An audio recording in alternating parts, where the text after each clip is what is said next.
The latest CBS News polling shows Vice President Kamala Harris is making up some ground when it comes to the question voters most consistently say is the biggest one for them in this election, and that's the economy. Harris's support among voters who say the economy is a major factor in the 2024 race has gone up 4 points in the past month. She's also pushed ever so slightly ahead of Donald Trump in the battleground states. The two were tied at 50-50 last month, although her new advantage is still within the margin of error. She's up 4 points nationally. CBS News chief White House correspondent Nancy Cordes joins me now. Nancy, hello. In the CBS News poll, Vice President Harris is doing better with voters who say the economy is a major factor in their vote. Other polls show she's even closed the gap more when they ask questions like, who do you trust to handle the economy and that kind of thing. What's the theory of the case from the Harris team? Do they think our policies are doing this? What do they think? Well, I think they'd love to argue that it is all these fantastic new economic policies that she's rolled out that are really making the difference. Perhaps that's a small part of it, but I think the reality is that, first of all, the economy has been improving in some really noticeable ways over the past month or two. Gas prices have been coming down. Interest rates are finally starting to come down. The stock market is hitting record highs. And then beyond that, her message on the economy isn't actually all that different than President Biden's message was before he left the race. It's just that she's perhaps a better messenger, and that voters, particularly Democratic voters, are more excited that she is the one who is delivering that message rather than Joe Biden. And so there's some goodwill there. And I think the combination of those factors, her messaging and the fact that she's getting an assist from some economic measures, are helping her close that gap with Donald Trump when it comes to that age-old question of who voters think would be better to steward the economy through the next 4 years.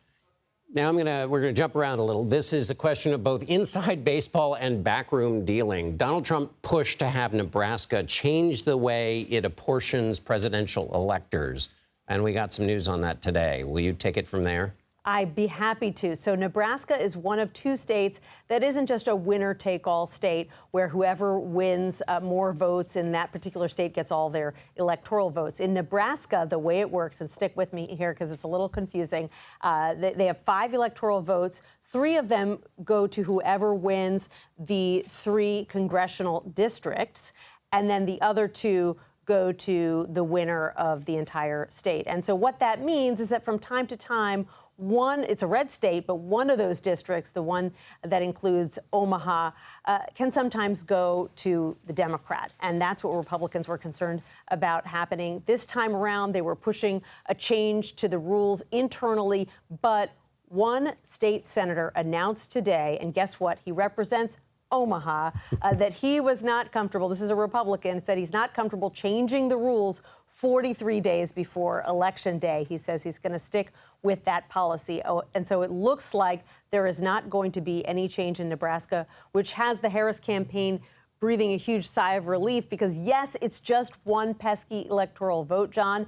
But as you know, these things can be very close. There are all kinds of scenarios where you've got 269 versus 269, and they're counting on that one electoral vote to help get them over the top. So they're glad that nothing is going to be changing there. Nothing can be left to chance. That was super helpful, Nancy. Okay, final question. I guess I'll ask you this about the debate.